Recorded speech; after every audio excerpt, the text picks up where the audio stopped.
अस्सलाम वालेकुम रहमतुल्लाह।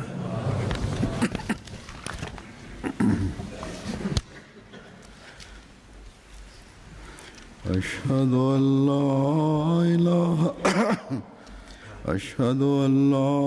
इलाहा इल्लल्लाह वहदहु ला शरीका लहू वअशहदु अन्ना मुहम्मदन अब्दुहु व रसूलुहु अम्मा बअदु फ़अऊज़ु बिल्लाहि मिनश शैतानिर रजीम बिस्मिल्लाहिर रहमानिर रहीम अल्हम्दुलिल्लाहि रब्बिल आलमीन अर्रहमानिर रहीम मालिकि यौमिद्दीन इय्याका नअबुदु व इय्याका नस्तईन इहदिनस सिरातल मुस्तक़ीम सिरातल लज़ीना अनअमता अलैहिम गैरिल मग़्दूबि अलैहिम वलद्दाल्लीन।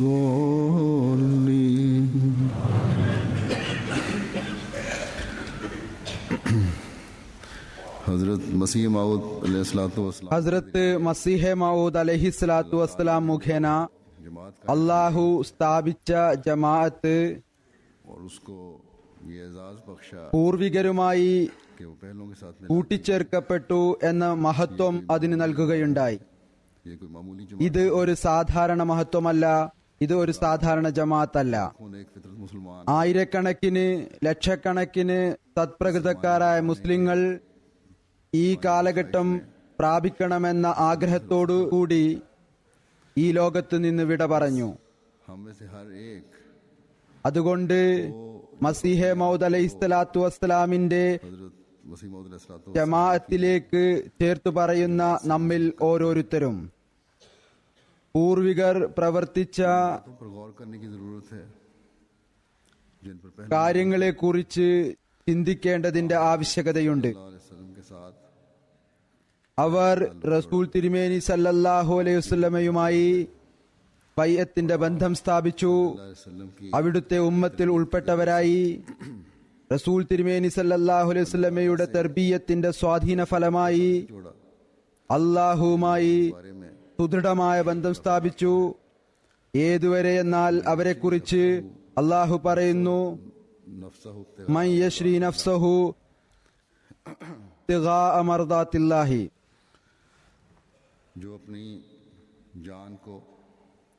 അവർ അല്ലാഹുവിന്റെ പ്രീതി കരസ്ഥമാക്കുന്നതിനായി തങ്ങളുടെ ജീവനെ വിൽക്കുന്നവരാണ്.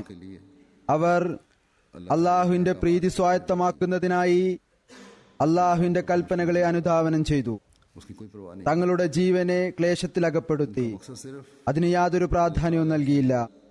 അവരുടെ ഉദ്ദേശം കേവലം അല്ലാഹുവിന്റെ പ്രീതി കരസ്ഥമാക്കുക എന്നത് ഒന്നു മാത്രമായിരുന്നു. പിന്നീട് അല്ലാഹു അവരുടെ മേൽ അളവറ്റ അനുഗ്രഹങ്ങൾ ചൊരിഞ്ഞു. വിശുദ്ധ ഖുർആന്റെ കൽപ്പനകൾ അനുസരിച്ച് പ്രവർത്തിക്കുന്നതിനായി സഹാബാക്കൾ പരിശ്രമിക്കാറുണ്ടായിരുന്നു. അല്ലാഹുവിന്റെ പ്രീതി കരസ്ഥമാക്കുവാനുള്ള അഭിവാഞ്ച അവർക്ക് ഇത്രമാത്രം ഉണ്ടായിരുന്നു. ഏതുവരെ എന്നാൽ അവർ റസൂൽ തിരുമേനിയോട് ചോദിക്കാറുണ്ടായിരുന്നു, ഞങ്ങൾ എങ്ങനെയാണ് നന്മ ചെയ്യേണ്ടത്? ചിലർ ഇത്രയധികം ചോദ്യങ്ങൾ ചോദിക്കാറുണ്ടായിരുന്നു. അല്ലാഹു അവരെ തടഞ്ഞു. കാരണം ശരീഅത്ത് ഇറങ്ങിക്കൊണ്ടിരിക്കുകയാണ്, നിങ്ങൾ ചോദ്യങ്ങൾ ചോദിക്കരുത്. കാരണം നിങ്ങളുടെ ചോദ്യങ്ങളുടെ ഫലമായി എന്തെങ്കിലും കൽപ്പനകൾ ഉണ്ടായാൽ അത് നിങ്ങളെ ബുദ്ധിമുട്ടിലകപ്പെടുത്തും. അല്ലാഹു റഊഫും ബിൽ ഇബാദാണ്. അല്ലാഹു തന്റെ ദാസരിൽ ഒരുപാട് കരുണ ചൊരിയുന്നവനാണ്. തന്റെ പ്രത്യേക കാരുണ്യത്തിന്റെ ദൃഷ്ടി പതിപ്പിക്കുന്നവനാണ്. അത് മനുഷ്യനെ हर तकलीफ को ബുദ്ധിമുട്ടിൽ നിന്നും രക്ഷപ്പെടുത്തുന്നു.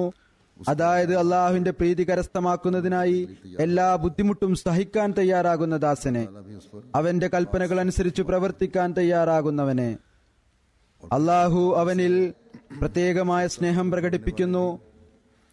പിന്നീട് അള്ളാഹുവുമായി സുദൃഢമായ ബന്ധം സ്ഥാപിക്കുന്നവർ തങ്ങളുടെ പരിസരത്ത് അള്ളാഹുവിന്റെ ഗുണനാമങ്ങളുടെ പ്രതിബിംബങ്ങളായി തീരുന്നു. उन तमाम अहकामात को അള്ളാഹു നൽകിയ करने की कोशिश എല്ലാ കൽപ്പനകളും ताला ने हुक्म दिया। പ്രാവർത്തികമാക്കാൻ പരിശ്രമിക്കുന്നു. अल्लाह ताला की मखलूक से അവർ അള്ളാഹുവിന്റെ സൃഷ്ടികളോടും खुद का सलूक कर കാരുണ്യത്തോടെ വർത്തിക്കുന്നു.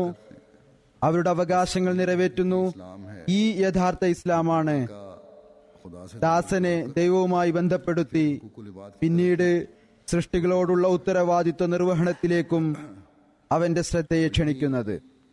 ഈ യഥാർത്ഥ ഇസ്ലാമാണ് साहबा ने पाया സഹാബാക്കൾ പ്രാപിക്കുകയും പഠിക്കുകയും और अमल करके दिखाया। പ്രവർത്തന തലത്തിൽ കൊണ്ടുവരികയും ചെയ്തത്. और यही हज़रत मसीह मौद अलैहिस्सलाम ഇത് തന്നെയാണ് ഹസ്രത്ത് മസീഹെ മൗദ് അലൈഹി സ്വലാത്തു വസ്സലാം हमें बताने നമ്മെ പഠിപ്പിക്കാനും വന്നിരിക്കുന്നത്, നമുക്ക് പറഞ്ഞു തരാൻ വന്നിരിക്കുന്നത്, നമ്മെ ആ മാർഗത്തിൽ നയിക്കാനായി വന്നിരിക്കുന്നത്. लेने की जरूरत ഇതിനായി നാം ആത്മപരിശോധന നടത്തേണ്ടതിന്റെ ആവശ്യമുണ്ട്.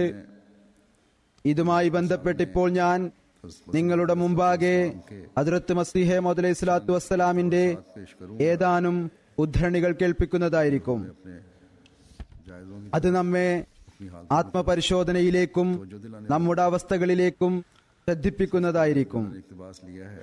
ഞാൻ ആദ്യമായിട്ട് എടുത്തിട്ടുള്ള ഉദ്ധരണിയിൽ അവിടുന്ന് ഈ കാലഘട്ടത്തിന്റെ ചിത്രം വരച്ചിരിക്കുന്നു. ऐसा होना चाहिए। പിന്നീട് ജമാഅത്ത് ഏത് വിധത്തിലായിരിക്കണമെന്ന് പറയുന്നു. आप फरमाते हैं അദ്ദേഹം പറയുന്നു, उलमा के बारे में തന്നെ അംഗീകരിക്കാത്ത ഈ കാലഘട്ടത്തിലെ പൊതുവിലുള്ള പണ്ഡിതന്മാരെ കുറിച്ച് പറയുന്നു, ഞാൻ കാണുന്നു ഈ കാലഘട്ടത്തിൽ പണ്ഡിതന്മാരുടെ അവസ്ഥ लूना माला तफल ലിമ തഖൂലൂന മാ ലാ തഫ്അലൂൻ എന്ന വിശുദ്ധ ഖുർആനിലെ അള്ളാഹുവിന്റെ വാക്കുകളോട് ഏറ്റവും അടുത്തു നിൽക്കുന്നതാണ്. പണ്ഡിതന്മാരുടെ അവസ്ഥ ഇന്ന് ഇത് തന്നെയാണ്. അതായത് നിങ്ങൾ പ്രവർത്തിക്കാത്തത് എന്തിനാണ് നിങ്ങൾ പറയുന്നത്? इसके मिस्दाक പറയുന്നു, जाते हैं ഇതിനുള്ള തെളിവായി ഒരുപാട് പേരെ കാണാവുന്നതാണ്. बगुफ्तन വിശുദ്ധ ഖുർആനിൽ കേവലം നാവ് കൊണ്ട് മാത്രമുള്ള ഈമാൻ മാത്രമേ അവശേഷിച്ചിട്ടുള്ളൂ. അതല്ലെങ്കിൽ വിശുദ്ധ ഖുർആന്റെ ഭരണത്തിൽ നിന്ന് ജനങ്ങൾ പൂർണ്ണമായും വ്യതിചലിച്ചിരിക്കുന്നു. ഹദീസിൽ നിന്ന് മനസ്സിലാക്കാൻ സാധിക്കുന്നു, വിശുദ്ധ ഖുർആൻ ആകാശത്ത് ഉയർന്നു പോകുന്ന ഒരു കാലം വരും. यकीनन जानता हूँ എനിക്ക് നിശ്ചയമായും അറിയും ഈ കാലഘട്ടം അതുതന്നെയാണ്. വിശുദ്ധ ഖുർആൻ അനുസരിച്ചു പ്രവർത്തിക്കുന്നതിലൂടെ ലഭിക്കുന്ന യഥാർത്ഥത്തിലുള്ള തഖ്വയും പരിശുദ്ധിയും ഇന്ന് എവിടെയാണുള്ളത്? ऐसी हालत ना हो गई होती ഇത്തരം ഒരവസ്ഥ സംജാതമായിട്ടില്ല എങ്കിൽ അള്ളാഹു ഈ പ്രസ്ഥാനത്തെ എന്തിനാണ് സ്ഥാപിച്ചത്? मुखालिफ इस നമ്മുടെ എതിരാളികൾക്ക് ഈ കാര്യം ഗ്രഹിക്കാൻ സാധ്യമല്ല. എന്നാൽ അവർ കാണും, അവസാനം നമ്മുടെ സത്യത പകൽ വെളിച്ചം പോലെ വ്യക്തമാകും. खुदा ताला പറയുന്നു, खुदा ताला खुद एक ऐसी അള്ളാഹു വിശുദ്ധ ഖുർആനിൽ വിശ്വസിക്കുന്ന ഒരു ജമാഅത്ത് സ്വയം തയ്യാറാക്കുകയാണ്. अब ये बहुत बड़ी जिम्मेदारी है। ജമാഅത്തിനെ സംബന്ധിച്ചിടത്തോളം വളരെ വലിയൊരു ഉത്തരവാദിത്വമാണിത്. तवक्को रखी आपने അദ്ദേഹം ഏൽപ്പിച്ചിരിക്കുന്നത് വിശുദ്ധ ഖുർആനിൽ വിശ്വസിക്കുന്നവരായിരിക്കും को मानना सिर्फ എന്ന പ്രതീക്ഷയാണ് അദ്ദേഹം അർപ്പിച്ചിരിക്കുന്നത്. വിശുദ്ധ ഖുർആനിൽ വിശ്വസിക്കുന്നത് കേവലം ഒരു ഗ്രന്ഥത്തിൽ വിശ്വസിക്കലല്ല, മറിച്ച് അതിന്റെ കൽപ്പനകൾ അനുസരിച്ച് പ്രവർത്തിക്കലാണ്. പറയുന്നു, എല്ലാവിധത്തിലുള്ള കലർപ്പും ഇതിൽ നിന്ന് എടുത്തു കളയുന്നതായിരിക്കും. हमें अपने നാം നമ്മുടെ ആത്മപരിശോധന നടത്തേണ്ടതായിട്ടുണ്ട്. भी मिलानी है। എല്ലാവിധത്തിലുള്ള കലർപ്പും അത് ഭൗതികമായ കലർപ്പാണ്. ഇതിൽ നിന്നെടുത്തു കളയും. ഒരു പ്രത്യേക സംഘം സൃഷ്ടിക്കപ്പെടും. അത് ഈ ജമാഅത്താണ്. इसलिए मैं तुम्हें ताकीद करता हूँ അതുകൊണ്ട് ഞാൻ നിങ്ങളെ താക്കീത് ചെയ്യുന്നു, നിങ്ങൾ അള്ളാഹുവിന്റെ കൽപ്പനകൾക്ക് പൂർണ്ണമായും കീഴ്പ്പെട്ടവരായി തീരുക. ऐसी तब्दीली നിങ്ങളുടെ ജീവിതത്തിൽ സഹാബാക്കൾ ഉണ്ടാക്കിയെടുത്തതുപോലുള്ള ഒരു മാറ്റം ഉണ്ടാക്കിയെടുക്കുക. तुम्हें देख कर നിങ്ങളെ കണ്ടുകൊണ്ട് മറ്റൊരാൾ വഴിപിഴച്ചു പോകാൻ ഇടവരാതിരിക്കട്ടെ. अहमदी को नमूना ഓരോ അഹമ്മദിയും മാതൃകയായി തീരേണ്ടതാണ്. भी कहता हूँ പറയുന്നു, ഞാൻ ഇതുകൂടി പറയാൻ ആഗ്രഹിക്കുന്നു. और किस കളവിന്റെയും കറ്റകെട്ടിപ്പറയലിന്റെയും ബന്ധങ്ങളിൽ നിന്ന് ഒഴിഞ്ഞു നിൽക്കേണ്ടത് ഓരോ വ്യക്തിയുടെയും നിർബന്ധ കടമയാണ്. നിങ്ങൾ നോക്കുമ്പോൾ നുബുവത്തിന്റെ മാർഗത്തിലുള്ള ജമാഅത്തായി ഇതിനെ കാണട്ടെ. അതായത് നുബുവത്തിന്റെ മാർഗത്തിൽ ചലിക്കുന്ന പ്രസ്ഥാനം നുബുവത്ത് ചരിപ്പിക്കാൻ ഉദ്ദേശിക്കുന്ന മാർഗത്തിൽ ചരിക്കുന്നവരായി തീരണം. എനിക്കറിയാം, അള്ളാഹുവിന്റെ അനുഗ്രഹം ഉണ്ടാകുമ്പോൾ, ഭൂമിയിൽ മഴ വർഷിക്കപ്പെടുമ്പോൾ, ഭൂമിയിൽ വളരെ പ്രയോജനപ്രദമായ സസ്യലതാദികൾ മുളപൊട്ടുന്നു. അതോടൊപ്പം തന്നെ വിഷസസ്യങ്ങളും മുളപൊട്ടുന്നു. ഇതിനെക്കുറിച്ച് അദ്ദേഹം പറയുകയുണ്ടായി, തെറ്റായ വാദഗതികൾ ഉന്നയിക്കുന്ന ചില ആളുകളും ജനിക്കും. ഈ സമയത്ത് ഓരോ വ്യക്തിയുടെയും നിർബന്ധ കടമയാണ്, മസീഹെ മൗദ് അലൈഹി സ്വലാത്തു വസ്സലാം ഏതൊരു ഉദ്ദേശത്തിനായാണോ വന്നത് जिस मकसद के लिए आए हैं हज़रत मुस्तफ़ा साहब, वो അത് പൂർത്തിയാവുന്നതിന് വേണ്ടി ദുആ ചെയ്യുക, ദുആയിൽ മുഴുകിയിരിക്കുക. सिलसिले की बुनियाद അവിടുന്ന് പറയുന്നു, नसूस ഈ പ്രസ്ഥാനത്തിന്റെ അടിസ്ഥാനം വിശുദ്ധ ഖുർആന്റെ വ്യക്തമായ വചനങ്ങളിലും ഹദീസുകളിലുമാണ് നിലകൊള്ളുന്നത്. കൂടാതെ ഈ പ്രസ്ഥാനത്തിന്റെ സത്യസാക്ഷ്യത്തിനും സഹായത്തിനുമായി അള്ളാഹു ആകാശീയവും ഭൗമികവുമായ ദൃഷ്ടാന്തങ്ങളുടെ ഒരു മുദ്ര നമുക്ക് നൽകിയിരിക്കുന്നു. മസീഹ് മസ്ലാത്തു വസ്സലാമിന്റെ സത്യസാക്ഷ്യത്തിനുള്ള അടയാളങ്ങൾ ആകാശീയവും ഭൗമികവുമായിട്ടുള്ള അടയാളങ്ങളുടെ ഒരു മുദ്ര നൽകിയിരിക്കുന്നു. അത് മറ്റുള്ളവരുടെ മേൽ അദ്ദേഹത്തിന്റെ സത്യസാക്ഷ്യത്തിനുള്ള ഹുജ്ജത്താണ്. ये बखूबी याद रखो പറയുന്നു, कि जो शख्स खुदा ताला ഇത് നല്ലവണ്ണം ഓർത്തുകൊള്ളുക, उसे एक मोहर അള്ളാഹുവിൽ നിന്ന് വരുന്ന ആൾക്ക് ഒരു മുദ്ര നൽകപ്പെടുന്നു. वो मोहर मोहम्मदी मोहर है. ആ മുദ്ര മുഹമ്മദി മുദ്രയാണ്. मुखालफों ने नहीं समझा. തിന്മ ആഗ്രഹിക്കുന്ന എതിരാളികൾ അതിനെ മനസ്സിലാക്കിയിട്ടില്ല. ഈ കാലഘട്ടത്തിൽ റസൂൽ തിരുമേനി സല്ലല്ലാഹു അലൈഹി വസല്ലമയ്ക്ക് ശേഷം वो आ हजरत ആര് തന്നെ വന്നാലും അത് റസൂൽ തിരുമേനിയെ പിൻപറ്റിക്കൊണ്ടായിരിക്കും വരിക. मोहर है जिसके तहत वो काम അവിടുത്തെ മുദ്രയനുസരിച്ചായിരിക്കും അദ്ദേഹം പ്രവർത്തിക്കുക. എന്നാൽ ജനങ്ങൾ ഇത് മനസ്സിലാക്കുന്നില്ല. പറയുന്നു, എന്നാൽ നിങ്ങൾ നിങ്ങളുടെ മാതൃക നിലനാട്ടുക. ഈ പ്രസ്ഥാനം അള്ളാഹുമായി ഒരു പ്രത്യേക ബന്ധം ഉണ്ടാക്കിയെടുക്കുന്നതിനായിട്ടാണ് സ്ഥാപിതമായിരിക്കുന്നത്, ജനങ്ങൾക്ക് മനസ്സിലാകുന്നതിന് വേണ്ടി. വീണ്ടും അദ്ദേഹം പറയുന്നു, അല്ലയോ എന്റെ ജമാഅത്ത്, അള്ളാഹു നിങ്ങളോടൊപ്പം ഉണ്ടായിരിക്കട്ടെ. സർവശക്തനും ഉദാരമതിയുമായ അവൻ നിങ്ങളെ ആഖിറത്തിനായുള്ള യാത്രക്കായി റസൂൽ തിരുമേനിയുടെ സഹാബാക്കളെ തയ്യാറാക്കിയതുപോലെ തയ്യാറാക്കിയെടുക്കട്ടെ. നല്ലവണ്ണം ഓർത്തുകൊള്ളുക, ലോകം ഒരു വസ്തുവേയല്ല. ഭൗതികതയ്ക്കു വേണ്ടി മാത്രമായുള്ള ജീവിതം ശപിക്കപ്പെട്ടതാണ്. തന്റെ എല്ലാ ദുഃഖവും വേദനയും ഭൗതികതയ്ക്കു വേണ്ടിയുള്ളവൻ അങ്ങേയറ്റത്തെ നിർഭാഗ്യവാനാണ്. അത്തരത്തിലുള്ള ആൾ ऐसा इंसान अगर मेरी जमात में है എന്റെ ജമാഅത്തിൽ ഉണ്ടെങ്കിൽ ഒരു പാഴ്വസ്തുവായിക്കൊണ്ടാണ് അയാൾ തന്റെ അസ്തിത്വത്തെ എന്റെ ജമാഅത്തിൽ ഉൾപ്പെടുത്തിയിരിക്കുന്നത്. കാരണം അയാൾ ഫലം നൽകാത്ത ഉണങ്ങിയ ശാഖയെ പോലെയാണ്. और इस्तिकामत വീണ്ടും നമ്മുടെ പരിഷ്കരണത്തിനും സ്ഥിരചിത്തതയ്ക്കും ശരിയായ മാർഗം പറഞ്ഞു തന്നുകൊണ്ട് അവിടുന്ന് പറയുന്നു, എന്നെ സംബന്ധിച്ചിടത്തോളം പരിശുദ്ധരായി തീരുന്നതിനുള്ള ഏറ്റവും ഉത്തമമായ മാർഗം ഇതാണ്. ഇതിലും നല്ല ഒരു മാർഗം ലഭിക്കുകയെന്നതും അസാധ്യമാണ്. അതായത് മനുഷ്യൻ യാതൊരു വിധത്തിലുള്ള അഹങ്കാരവും അഹംഭാവവും, അത് വൈജ്ഞാനികമോ കുടുംബപരമോ സാമ്പത്തികപരമോ ആകട്ടെ, കാണിക്കാതിരിക്കുക. इस किस्म के तकब्बुर जो हैं ये अमूमन इंसानों में पाए जाते हैं. किसी को इल्म का फख्र है, किसी को अपने ഇത്തരത്തിലുള്ള അഹങ്കാരം സാധാരണഗതിയിൽ മനുഷ്യരിൽ കാണാൻ സാധിക്കുന്നു. ചിലർക്ക് തങ്ങളുടെ വിജ്ഞാനത്തിന്റെ അഹങ്കാരമാണ്, മറ്റു ചിലർക്ക് കുടുംബത്തിന്റേതാണ്, മറ്റു ചിലർക്ക് സമ്പത്തിന്റേതാണ്. പറയുന്നു, യാതൊരുവിധ അഹങ്കാരവും കാണിക്കാതിരിക്കുക. പറയുന്നു, लेता है. അള്ളാഹു ഒരാൾക്ക് കണ്ണ് നൽകുമ്പോൾ മാത്രമേ അയാൾക്ക് കാണാൻ സാധിക്കുകയുള്ളൂ. ഈ അന്ധകാരങ്ങളിൽ നിന്ന് രക്ഷ നൽകാൻ കഴിയുന്ന എല്ലാ പ്രകാശവും ആകാശത്തിൽ നിന്നാണ് വരുന്നത്. മനുഷ്യൻ എല്ലായ്പ്പോഴും ആകാശീയ പ്രകാശത്തിന്റെ ആവശ്യക്കാരനാണ്. ആകാശത്ത് നിന്ന് വരുന്ന സൂര്യന്റെ പ്രകാശം ഇല്ലാത്തിടത്തോളം കണ്ണിന് കാണാൻ സാധ്യമല്ല. ഇതേപോലെ എല്ലാ അന്ധകാരങ്ങളെയും വിഭാടനം ചെയ്ത് की बजाय तकवा और तहारत അതിന്റെ സ്ഥാനത്ത് തഖ്വയുടെയും പരിശുദ്ധിയുടെയും പ്രകാശം സ്ഥാപിക്കുന്ന ആന്തരിക പ്രകാശവും ആകാശത്തിൽ നിന്ന് തന്നെയാണ് വരുന്നത്. ഞാൻ സത്യമായും നിങ്ങളോട് പറയുന്നു, മനുഷ്യന്റെ തഖ്വയും ഈമാനും ഇബാദത്തും പരിശുദ്ധിയും എല്ലാം തന്നെ ആകാശത്തിൽ നിന്നാണ് വരുന്നത്. അത് അള്ളാഹുവിന്റെ അനുഗ്രഹത്തിൽ അധിഷ്ഠിതമാണ്. चाहे तो दूर कर दे। അവൻ ആഗ്രഹിക്കുകയാണെങ്കിൽ उनका फल അതിനെ നിലനിർത്തുകയും अल्लाह ताला की हैं। അവൻ ആഗ്രഹിക്കുന്ന പക്ഷം അതിനെ എടുത്തു കളയുകയും ചെയ്യുന്നു. എല്ലാവിധത്തിലുള്ള അനുഗ്രഹങ്ങളും അള്ളാഹുവിൽ നിന്നുള്ളതാണ്. അള്ളാഹു ആഗ്രഹിക്കുന്ന പക്ഷം നിലനിർത്തുകയും അവൻ ആഗ്രഹിക്കുന്ന പക്ഷം അവസാനിപ്പിക്കുകയും ചെയ്യുന്നു. പിന്നെ അഹങ്കരിക്കേണ്ട ആവശ്യം എന്താണ്? चाहिए ആർക്കും തന്നെ തന്റെ തഖ്വയിലോ ഈമാനിക അവസ്ഥയിലോ തന്റെ ആരാധനയിലോ पर ദുആയിലോ ना अपनी पाकिज़गी पर जोम हो, പരിശുദ്ധിയിലോ ना ही जैसा कि അതുപോലെ തന്നെ മുമ്പ് പറഞ്ഞതുപോലെ ഭൗതിക വ്യവഹാരങ്ങളിലോ अल्लाह ताला की तरफ से मिलती है। അഹങ്കാരം ഉണ്ടാകാൻ പാടുള്ളതല്ല. എല്ലാം തന്നെ അള്ളാഹുവിൽ നിന്നാണ് ലഭിക്കുന്നത്. അതുകൊണ്ട് അള്ളാഹുവിലേക്ക് എപ്പോഴും കുനിഞ്ഞിരിക്കേണ്ടതാണ്. सच्ची मार्फत പറയുന്നു, इसी का नाम है മനുഷ്യൻ തന്റെ ആത്മാവ് अपने नफ्स ക്രൂശിക്കപ്പെട്ടതാണെന്നും और लाश അതിന് ഒരു വിലയില്ലെന്നും മനസ്സിലാക്കുന്നതാണ് യഥാർത്ഥത്തിലുള്ള ആത്മീയജ്ഞാനം എന്ന് പറയുന്നത്. അതായത് അവന്റെ അസ്തിത്വത്തിന് യാതൊരു വിലയുമില്ല എന്ന് മനസ്സിലാക്കുക.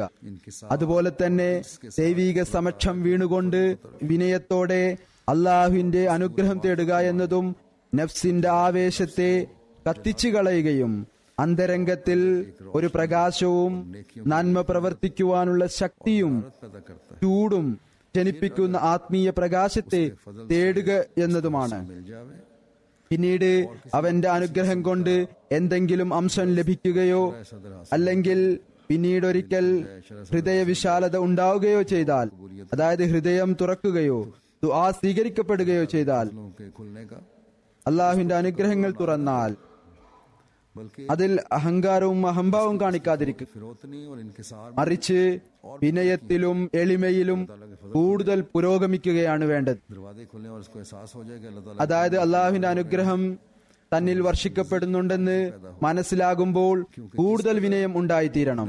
കാരണം എത്രത്തോളം അയാൾ താൻ ഒന്നുമല്ലെന്ന് മനസ്സിലാക്കുന്നുവോ അത്രത്തോളം अनवार खुदा സ്ഥാനവും പ്രകാശവും അള്ളാഹുവിൽ നിന്ന് വർഷിക്കപ്പെടുന്നതായിരിക്കും. അത് അയാൾക്ക് പ്രകാശവും ശക്തിയും നൽകും.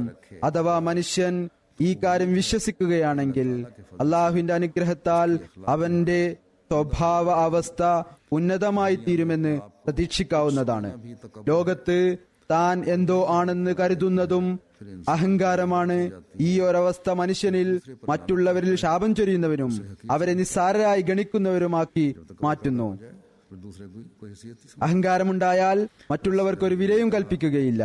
ഞാൻ പറഞ്ഞതുപോലെ अपने जायजे लेने की जरूरत നാം ഓരോരുത്തരും ആത്മപരിശോധന നടത്തേണ്ടതിന്റെ ആവശ്യകതയുണ്ട്. है। के നാം ഹദ്റത്ത് മസീഹ് മൗഊദ് അലൈഹി സ്വലാത്തു വസ്സലാം പറഞ്ഞ ഈ ഉന്നതമായ മാർഗത്തിലൂടെ ചരിക്കുന്നതിനായി പരിശ്രമിക്കുന്നുണ്ടോ? പിന്നീട് അവിടുന്ന് ഒരു സ്ഥലത്ത് പറയുന്നു, അല്ലയോ സൗഭാഗ്യവാന്മാരെ, सादतमंद लोगो तुम जोर के साथ നിങ്ങളുടെ മോക്ഷത്തിനായി എനിക്ക് നൽകിയിരിക്കുന്ന അധ്യാപനങ്ങളിൽ നിങ്ങൾ ശക്തിയുക്തം പ്രവേശിക്കുക. നിങ്ങൾ അള്ളാഹുവിനെ ഏകനും പങ്കുകാരില്ലാത്തവനുമാണെന്ന് മനസ്സിലാക്കുക. അവനോടുകൂടെ മറ്റൊന്നിനെയും പങ്കുചേർക്കാതിരിക്കൂ. ആകാശത്തിൽ നിന്നും ഭൂമിയിൽ നിന്നും അള്ളാഹു സാധന സാമഗ്രികൾ അവലംബിക്കുന്നതിൽ നിന്ന് നിങ്ങളെ തടയുന്നില്ല. എന്നാൽ ഏതൊരാളാണോ അള്ളാഹുവിനെ ഉപേക്ഷിച്ച് സാധന സാമഗ്രികളിൽ മാത്രം വിശ്വസിക്കുന്നത് അയാൾ മുശ്രിക്കാണ്. പുരാതന കാലം മുതൽ അള്ളാഹു പറഞ്ഞു വന്നിട്ടുള്ളത് പരിശുദ്ധ ഹൃദയരായി തീരാതെ മോക്ഷം ലഭ്യമല്ല. അതുകൊണ്ട് നിങ്ങൾ പരിശുദ്ധ ഹൃദയരായിത്തീരൂ. ശാരീരിക വിദ്വേഷങ്ങളിൽ നിന്നും ദേഷ്യത്തിൽ നിന്നും വിട്ടുനിൽക്കൂ. इंसान को खा जाते हैं। अखलाक വിദ്വേഷവും ദേഷ്യവും മനുഷ്യനെ കാർന്നു തിന്നും. फरमाया कीनों और गुस्सों അവന്റെ സ്വഭാവത്തെ അത് തകർത്ത് തരിപ്പണമാക്കുന്നു. പറയുന്നു, വിദ്വേഷത്തിൽ നിന്നും ദേഷ്യത്തിൽ നിന്നും വിട്ടുനിൽക്കുക.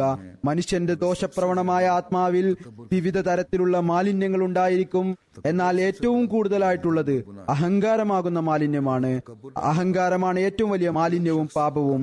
അഥവാ അഹങ്കാരമില്ല എങ്കിൽ ഒരാളും തന്നെ നിഷേധിയായി മാറുമായിരുന്നില്ല. അതുകൊണ്ട് നിങ്ങൾ ഹൃദയത്തിൽ അഗതികളായി തീരൂ. പൊതുവായ നിലയിൽ മനുഷ്യരോട് സഹാനുഭൂതി പ്രകടിപ്പിക്കൂ. നിങ്ങൾ അവർക്ക് സ്വർഗം ലഭിക്കുന്നതിനായി ഉപദേശം നടത്തുന്നു. നമ്മുടെ പണ്ഡിതന്മാരുണ്ട്, ദായിനയിലല്ലാമാരുണ്ട്, खिदमत कर रहे हैं। വലിയ വലിയ സേവനം ചെയ്യുന്നവരായി തങ്ങളെ പ്രതിഷ്ഠിക്കുന്നു. എന്നാൽ ചില അവസരങ്ങളിൽ ചില പ്രശ്നങ്ങൾ മുന്നിൽ വരുന്നു. भूल जाते हैं അതായത് വ്യക്തിപരമായ നിലയിൽ കാര്യം വരുമ്പോൾ പിന്നീട് എല്ലാം മറക്കുന്നു. പിന്നീട് തങ്ങളുടെ അഹങ്കാരവും അഹംഭാവവും മുന്നിൽ വരുന്നു. പറയുന്നു, നിങ്ങൾ സ്വർഗം ലഭ്യമാക്കുന്നതിനായി ഉപദേശം നടത്തുന്നു. तुम्हारा कब सही हो सकता എന്നാൽ നിങ്ങളുടെ ഈ ഉപദേശം എങ്ങനെ ശരിയാകാനാണ്? നിങ്ങൾ ഈ ദിവസങ്ങൾ മാത്രമുള്ള ലോകത്ത് അവരുടെ തിന്മ ആഗ്രഹിക്കുകയാണെങ്കിൽ തങ്ങളുടെ പ്രശ്നങ്ങൾ വരുമ്പോൾ അവിടെ നന്മ ആഗ്രഹിക്കാതെ തിന്മ ആഗ്രഹിക്കുന്നതായി കാണാൻ കഴിയുന്നു. അള്ളാഹുവിന്റെ ഫർളുകളെ ഹൃദയഭയത്തോടുകൂടി അനുഷ്ഠിക്കുക. നിങ്ങളോട് അതിനെക്കുറിച്ച് ചോദിക്കുന്നതായിരിക്കും. അള്ളാഹു നിർബന്ധമാക്കിയ ഫർളുകളെ കുറിച്ച് ചോദിക്കുന്നതായിരിക്കും. खौफ पैदा करो, അതിനായി ഹൃദയത്തിൽ ഒരു ഭയം ഉണ്ടാക്കിയെടുക്കും. बहुत दुआ करो, പറയുന്നു, നമസ്കാരത്തിൽ ഒരുപാട് ദുആ ചെയ്യൂ. അള്ളാഹു നിങ്ങളെ തന്നിലേക്ക് വലിച്ചടുപ്പിക്കുന്നതിനായി, നിങ്ങളുടെ ഹൃദയത്തെ വിശുദ്ധീകരിക്കുന്നതിനായി. കാരണം മനുഷ്യൻ ബലഹീനനാണ്. എല്ലാ തിന്മയും ദുരീകരിക്കപ്പെടുന്നത് അള്ളാഹുവിന്റെ ശക്തി കൊണ്ടാണ് ദുരീകരിക്കപ്പെടുന്നത്. इंसान ഏതുവരെ മനുഷ്യൻ पावे അള്ളാഹുവിൽ നിന്ന് ശക്തി സ്വായത്തമാക്കുന്നില്ലയോ അതുവരെ ഒരു തിന്മയെയും ദുരീകരിക്കാൻ ശക്തി ലഭിക്കുകയില്ല. ഇസ്ലാം കേവലം ആചാരമെന്ന നിലയിൽ കലിമ ചൊല്ലുക എന്നത് മാത്രമല്ല, മറിച്ച് ഇസ്ലാമിന്റെ യാഥാർത്ഥ്യം ഇതാണ്. അതായത് നിങ്ങളുടെ ആത്മാവ് അള്ളാഹുവിന്റെ സമക്ഷത്തിൽ വീണുപോവുക എന്നതും അള്ളാഹുവും അവന്റെ കൽപ്പനകളും എല്ലാ വശങ്ങളിലൂടെയും നിങ്ങളുടെ ഭൗതികതയേക്കാൾ നിങ്ങൾക്ക് പ്രാധാന്യമുള്ളതായി തീരുക എന്നതുമാണ്. ഇന്ന് ഓരോ അഹമ്മദിയും ഈ അവസ്ഥ തങ്ങളുടെ ഹൃദയത്തിൽ ഉണ്ടാക്കിയെടുക്കേണ്ടതിന്റെ ആവശ്യകതയുണ്ട്. അള്ളാഹുവിന്റെ അനുഗ്രഹങ്ങളെല്ലാം നാം കൂടുതലായി ഒരുമിച്ച് കൂട്ടുന്നവരായി തീരുന്നതിനു വേണ്ടി പറയുന്നു. അല്ലയോ എന്റെ പ്രിയപ്പെട്ട ജമാഅത്ത്, കാലഘട്ടം അതിന്റെ പര്യവസാനത്തിലെത്തിയിരിക്കുന്നു എന്ന് ദൃഢമായും ധരിച്ചുകൊള്ളുക. ഒരു ശരിയായ വിപ്ലവം ഉദിച്ചുയർന്നിരിക്കുന്നു. അതുകൊണ്ട് തങ്ങളുടെ ആത്മാവിനെ വഞ്ചിക്കാതിരിക്കൂ. എത്രയും പെട്ടെന്ന് നേർമാർഗത്തിൽ പൂർണ്ണരായിത്തീരൂ. बात है, വളരെ പ്രധാനപ്പെട്ട ഒരു കാര്യമാണിത്. को इख्तियार करो, സത്യസന്ധത സ്വായത്തമാക്കുക. സത്യസന്ധത എന്ന് പറയുന്നത് അള്ളാഹുമായുള്ള ബന്ധത്തിലുള്ള സത്യസന്ധത. ഋജുമാനസരായിക്കൊണ്ട് ഇബാദത്തുകൾ അനുഷ്ഠിക്കുക, സൃഷ്ടികളോടുള്ള കടമകൾ നിറവേറ്റുക. അള്ളാഹുവിന്റെ പ്രധാനപ്പെട്ട 2 കൽപ്പനകളാണുള്ളത്. അള്ളാഹുവിനോടുള്ള കടമ, സൃഷ്ടികളോടുള്ള കടമ. ഇതിൽ നേർമാർഗവും സത്യസന്ധതയും ഉണ്ടായിരിക്കേണ്ടതാണ്. ജമാഅത്തിനോടുള്ള സേവനം, പരസ്പരമുള്ള ബന്ധങ്ങൾ, ഇവയിലും നേരും സത്യസന്ധതയും ഉണ്ടായിരിക്കേണ്ടതാണ്. പറയുന്നു, पेशवा पकड़ो, വിശുദ്ധ ഖുർആനെ നിങ്ങളുടെ നേതാവാക്കുക. इससे रोशनी हासिल करो, ഓരോ കാര്യത്തിനും ഇതിൽ നിന്ന് പ്രകാശം സ്വീകരിക്കുക. रद्दी की तरह मत ഹദീസുകളെ പാഴ്വസ്തുക്കളെ പോലെ വലിച്ചെറിയരുത്. കാരണം അത് വളരെ പ്രയോജനപ്രദമായതാണ്. വളരെ വലിയ പരിശ്രമം കൊണ്ടാണ് അത് ക്രോഡീകരിച്ചിട്ടുള്ളത്. എന്നാൽ വിശുദ്ധ ഖുർആന്റെ വിവരണത്തോട് ഹദീസിലെ ഏതെങ്കിലും വിവരണം എതിരായി നിൽക്കുന്നുവെങ്കിൽ മാർഗഭ്രംശത്തിൽ ആകാതിരിക്കാനായി कुरान शरीफ അത്തരം ഹദീസുകളെ ഉപേക്ഷിച്ചുകൊള്ളുക. വിശുദ്ധ ഖുർആനെ വലിയ സംരക്ഷണത്തോടെയാണ് അള്ളാഹു നിങ്ങളിലേക്ക് എത്തിച്ചിരിക്കുന്നത്. അതുകൊണ്ട് നിങ്ങൾ ഈ പരിശുദ്ധ വചനങ്ങൾക്ക് വേണ്ട വില കൽപ്പിക്കുക. ഇതിനു മുകളിൽ മറ്റൊന്നിനും മുൻഗണന നൽകാതിരിക്കുക. എല്ലാ നേർമാർഗവും സന്മാർഗവും ഇതിലാണ് നിലകൊള്ളുന്നത്. സത്യസന്ധതയിലുള്ള ചലനവും അതനുസരിച്ചുള്ള പ്രവർത്തനവുമെല്ലാം വിശുദ്ധ ഖുർആന്റെ അധ്യാപനങ്ങളിൽ അധിഷ്ഠിതമാണ്. ഏതെങ്കിലും ഒരാളുടെ വാക്കുകൾ അയാളുടെ തഖ്വയിലും ആത്മീയ ജ്ഞാനത്തിലും ജനങ്ങൾക്ക് എത്രമാത്രം വിശ്വാസമുണ്ടോ അത്രമാത്രമേ ജനങ്ങളിൽ സ്വാധീനം ചെലുത്തുകയുള്ളൂ. जब बढ़ेगा അതുകൊണ്ട് തഖ്വയും ആത്മീയ ജ്ഞാനവും വർദ്ധിക്കുകയാണെങ്കിൽ അള്ളാഹുവിന്റെ അനുഗ്രഹത്താൽ നമ്മുടെ വാക്കുകളും സ്വാധീനം ചെലുത്തും. आप फरमाते हैं അള്ളാഹുവിന്റെ വാഗ്ദാനങ്ങളിൽ ദൃഢമായി വിശ്വസിച്ചുകൊണ്ട് यकीनन समझो അദ്ദേഹം വീണ്ടും പറയുന്നു, के नजदीक ദൃഢമായി വിശ്വസിച്ചുകൊള്ളുക. हैं जिनकी മുന്തിയ വസ്ത്രം ധരിച്ചവരോ और वो बड़े വലിയ സമ്പന്നരായവരോ खोर हों, നല്ല ഭക്ഷണം കഴിക്കുന്നവരോ नजदीक वो प्यारे हैं അല്ല അള്ളാഹുവിന് പ്രിയപ്പെട്ടവർ, മറിച്ച് ദീനിനെ ദുനിയാവിനേക്കാൾ മുന്തിക്കുന്നവരായിരിക്കും. പൂർണ്ണമായി അള്ളാഹുവിനായി തീരുന്നവരാണ് അള്ളാഹുവിന് പ്രിയപ്പെട്ടവർ. അതുകൊണ്ട് നിങ്ങൾ ഈ കാര്യത്തിലേക്ക് ശ്രദ്ധ ചെലുത്തുക. ആദ്യം പറഞ്ഞ കാര്യത്തിലല്ല, അതായത് ഭൗതികതയിലേക്ക് തിരിയുകയല്ല, മറിച്ച് ദീനിന് ദുനിയാവിനേക്കാൾ മുൻഗണന നൽകുക. जमात की हालत थी, हालांकि തന്റെ കാലത്ത് ജമാഅത്തിന്റെ അവസ്ഥ കണ്ട്, എന്നാൽ ആ കാലത്ത് ജനങ്ങളിൽ വളരെ വലിയ മാറ്റമാണ് നടന്നുകൊണ്ടിരുന്നത്. मौजूदा हालत पर എന്നിട്ടും അവിടുന്ന് പറയുന്നു, तो मुझे അഥവാ ഞാൻ ജമാഅത്തിന്റെ ഇപ്പോഴത്തെ അവസ്ഥ കാണുമ്പോൾ എനിക്ക് വളരെയധികം ദുഃഖം തോന്നുന്നു. और बहुत से ഇപ്പോഴും ഒരുപാട് ബലഹീനമായ അവസ്ഥകളുണ്ട്, उसने तय ഒരുപാട് കടമ്പകൾ ബാക്കിയായിട്ടുണ്ട്. अल्लाह के वादों पर അതെല്ലാം തന്നെ കടന്നു പോകേണ്ടതായിട്ടുണ്ട്. मुझसे किए हैं എന്നാൽ അള്ളാഹു तो मेरा गम എന്നോട് ചെയ്ത വാഗ്ദാനങ്ങളിലേക്ക് നോക്കുമ്പോൾ എന്റെ ദുഃഖം പ്രതീക്ഷയിൽ പരിവർത്തിതമായി തീരുന്നു. वादों के एक ये भी है जो फरमाया वो जाइल അവന്റെ വാഗ്ദാനങ്ങളിൽ ഇത് കൂടിയുണ്ട്. അവൻ പറയുന്നു, വജാഇലുല്ലദീന തബൗക ഫൗകല്ലദീന കഫറു ഇലാ യൗമിൽ ഖിയാമ. അതായത് നിന്നെ പിന്തുടരുന്നവർക്ക്, നിന്നെ നിഷേധിച്ചവർക്കെതിരെ ഖിയാമത്ത് നാൾ വരെ വിജയം നൽകുന്നതായിരിക്കും. वसलाम को और तवज्जो ആ സമയത്ത് ഹദ്റത്ത് മസീഹ് സ്വല്ലല്ലാഹു അലൈഹി വസല്ലമിന് ഈ വ്യാകുലത ഉണ്ടായിരുന്നെങ്കിൽ അവിടുന്ന് അദ്ദേഹത്തെ വിശ്വസിക്കുന്നവരുടെ ശ്രദ്ധയെ ക്ഷണിച്ചുവെങ്കിൽ ഇപ്പോൾ ഒരു കാലഘട്ടം കഴിഞ്ഞതിനു ശേഷം നമുക്ക് കൂടുതലായി കാര്യത്തിൽ വ്യാകുലത ഉണ്ടാകേണ്ടതാണ്. നാം കൂടുതൽ ദൂരേക്ക് പോകുന്നതനുസരിച്ച് നമ്മുടെ അവസ്ഥകൾ വികലമായി പോകാൻ പാടുള്ളതല്ല. ഒരുപാട് ചിന്തിക്കേണ്ടതിന്റെ ആവശ്യകതയുണ്ട്. വളരെയധികം ആത്മപരിശോധന നടത്തേണ്ടതിന്റെ ആവശ്യമുണ്ട്. പറയുന്നു, ഇത് സത്യമാണ്. അവൻ എന്നെ പിന്തുടരുന്നവർക്ക് എന്റെ എതിരാളികളുടെയും എന്റെ നിഷേധികളുടെയും മേൽ വിജയം നൽകുന്നതായിരിക്കും. എന്നാൽ ചിന്തിക്കേണ്ട കാര്യം ഇതാണ്, പിൻപറ്റുന്നവരിൽ കേവലം എന്റെ കൈകളിൽ ബയ്യത്ത് ചെയ്തത് കൊണ്ട് മാത്രം എല്ലാവരും ഉൾപ്പെടുകയില്ല. ഏതുവരെ തങ്ങളിൽ അനുധാവനത്തിന്റെ ആ പൂർണ്ണരൂപം ഉണ്ടാക്കിയെടുക്കുന്നില്ലയോ അതുവരെ പിൻപറ്റുന്നവരിൽ ഉൾപ്പെടാൻ സാധ്യമല്ല.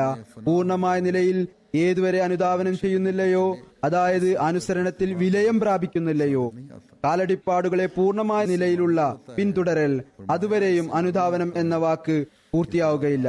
പറയുന്നു, ഇതിൽ നിന്ന് മനസ്സിലാക്കാൻ സാധിക്കുന്നു, എന്നോടുള്ള അനുസരണത്തിൽ വിലയം പ്രാപിക്കുകയും പൂർണ്ണമായും എന്നെ അനുധാവനം ചെയ്യുകയും ചെയ്യുന്ന ജമാഅത്ത് അള്ളാഹു എനിക്ക് വേണ്ടി വിധിച്ചിരിക്കുന്നു.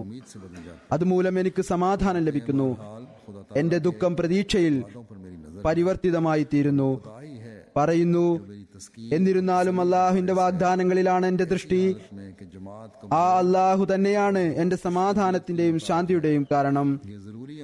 ജമാഅത്ത് ബലഹീനവും ശിക്ഷണത്തിന്റെ ഒരുപാട് ആവശ്യവുമുള്ള ഈ അവസ്ഥയിൽ നിങ്ങൾ അള്ളാഹുമായി സത്യസന്ധമായ ബന്ധം സ്ഥാപിക്കുകയെന്നും അവന് പ്രാധാന്യം കൽപ്പിക്കുകയെന്നും തങ്ങൾക്കായി റസൂൽ തിരുമേനി സല്ലല്ലാഹു അലൈഹി വസല്ലമയുടെ പരിശുദ്ധ ജമാഅത്തിനെ ഒരു മാതൃകയാക്കണമെന്നും അവരുടെ കാലടിപ്പാടുകളെ പിന്തുടരണമെന്നും നിങ്ങളെ ഞാൻ ബോധവൽക്കരിക്കേണ്ടത് വളരെ പ്രധാനപ്പെട്ട കാര്യമാണ്. ദീനിനെ ദുനിയാവിനേക്കാൾ മുന്തിക്കുന്നതിനെ കുറിച്ച് അദ്ദേഹം പറയുകയുണ്ടായി. ഓർത്തുകൊള്ളുക, ഇനി ആരുടെയെങ്കിലും അടിസ്ഥാനം ദുനിയാവാണ് എങ്കിൽ അയാൾ ഈ ജമാഅത്തിൽ ഉൾപ്പെട്ടവനാണെങ്കിൽ പോലും അള്ളാഹുവിന്റെ പക്കൽ അയാൾ ഈ ജമാഅത്തിൽ ഉൾപ്പെട്ടവനല്ല. ആരാണോ ഭൗതികതയെ പരിത്യജിച്ചത് അവരാണ് അള്ളാഹുവിന്റെ പക്കൽ ഈ ജമാഅത്തിൽ ഉൾപ്പെട്ടവർ. ഇത്തരം ചിന്താഗതി മൂലം ഞാൻ നശിച്ചു പോകുമെന്നാരും കരുതരുത്. കാരണം ഇത് അള്ളാഹുവിനെ മനസ്സിലാക്കുന്ന മാർഗത്തിൽ നിന്ന് ദൂരേക്ക് കൊണ്ടുപോകുന്ന ചിന്താഗതിയാണ്. അള്ളാഹു അവന് വേണ്ടി മാത്രമായി തീരുന്ന വ്യക്തിയെ ഒരിക്കലും പാഴാക്കി കളയുകയില്ല. മറിച്ച് അവൻ സ്വയം അയാളുടെ രക്ഷാധികാരിയാകുന്നു. അള്ളാഹു ഉദാരമതിയാണ്. ആരാണോ അവന്റെ മാർഗത്തിൽ അല്പം നഷ്ടപ്പെടുത്തുന്നത് അവർ തന്നെയാണ് നേടുന്നതും. ഞാൻ സത്യമായും പറയുന്നു, അള്ളാഹുവിന്റെ കൽപ്പനകളെ അനുസരിക്കുന്നവരെയാണ് അള്ളാഹു സ്നേഹിക്കുന്നത്. അവരുടെ സന്താനങ്ങൾ തന്നെയാണ് അനുഗ്രഹീതരായവർ. അള്ളാഹുവിന്റെ യഥാർത്ഥത്തിലുള്ള അനുസാരിയാവുകയും അയാളോ അയാളുടെ മക്കളോ നശിച്ചു പോവുക എന്നത് ഒരിക്കലും സംഭവ്യമല്ല. അങ്ങനെ സംഭവിച്ചിട്ടില്ല. അള്ളാഹുവിനെ ഉപേക്ഷിക്കുകയും ഭൗതികതയിലേക്ക് കുമ്പിടുകയും ചെയ്യുന്നവരുടെ ലോകമാണ് നാശമടയുന്നത്. എല്ലാ കാര്യങ്ങൾക്കുമുള്ള പരിഹാരം അള്ളാഹുവിന്റെ കയ്യിലാണെന്നുള്ളത് സത്യമല്ലേ? അതുകൂടാതെ ഒരു കേസും ജയിക്കാൻ സാധ്യമല്ല, ഒരു വിജയം സ്വായത്തമാക്കാൻ സാധ്യമല്ല, ഒരു വിധത്തിലുള്ള സുഖവും സന്തോഷവും നേടാൻ സാധ്യമല്ല. സമ്പത്തുണ്ടായിരിക്കും,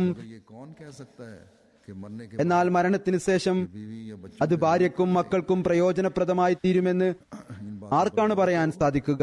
ഈ കാര്യങ്ങളെക്കുറിച്ച് ചിന്തിക്കൂ. തങ്ങളിൽ ഒരു പുതിയ മാറ്റം ഉണ്ടാക്കിയെടുക്കും.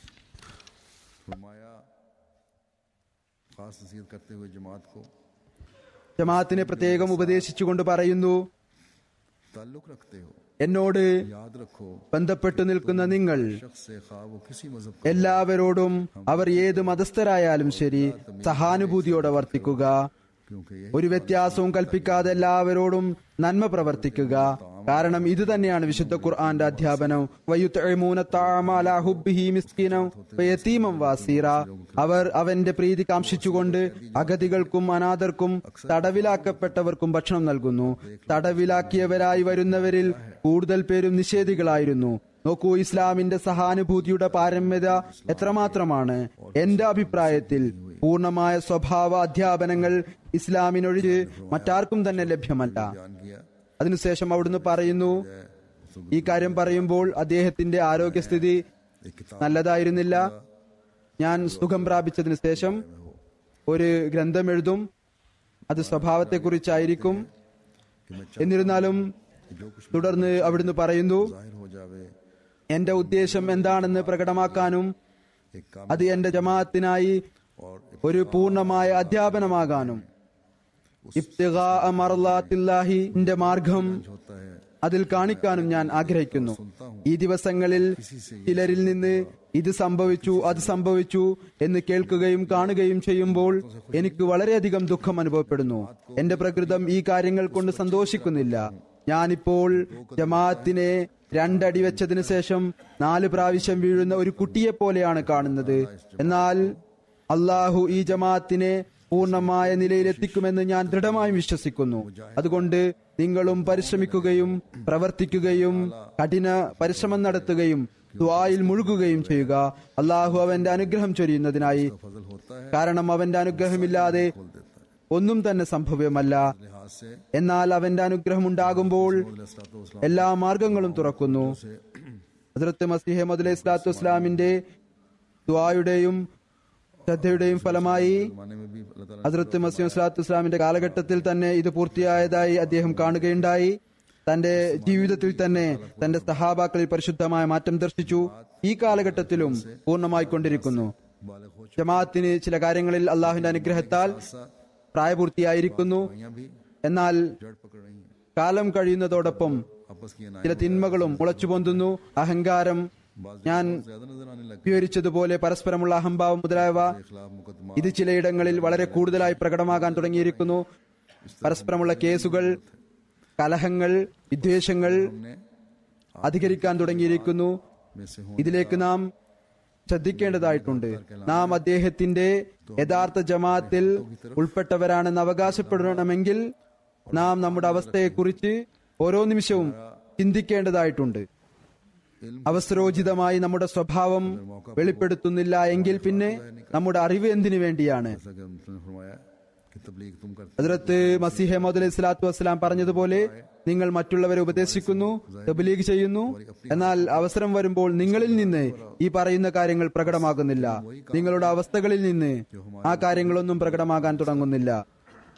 ഏത് ഒരു അറിവിന്റെ പ്രതിബിംബമാണോ നമ്മിൽ നിന്നുകൂടി പ്രകടമാകുന്നത്, അതാണ് യഥാർത്ഥത്തിൽ പ്രയോജനപ്രദമായ അറിവ്.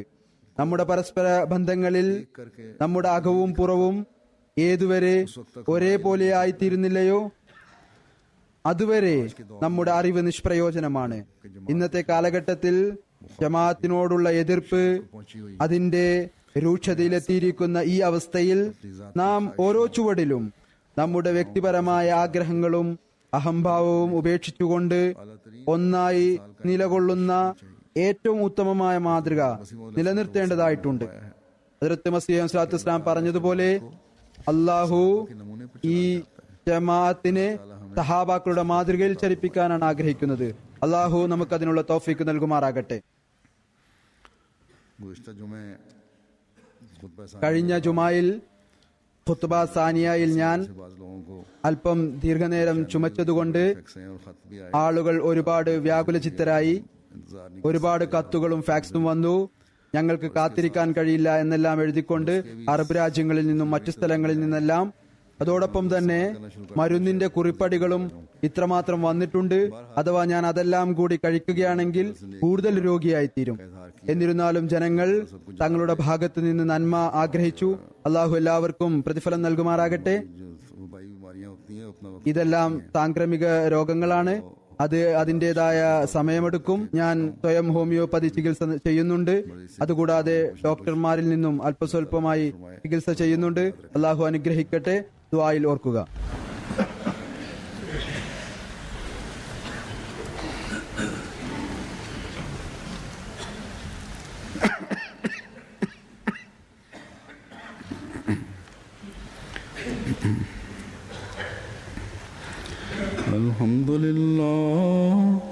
الحمد لله نحمده ونستعينه ونستغفره ونؤمن به ونتوكل عليه ونعوذ بالله من شرور أنفسنا ومن سيئات أعمالنا من يهده الله فلا مضل له ومن يضلل فلا هادي له ونشهد أن لا إله إلا الله ونشهد أن محمدا عبده ورسوله عباد الله رحمكم الله إن الله يأمر بالعدل والإحسان وإيتاء ذي القربى وينهى عن الفحشاء والمنكر والبغي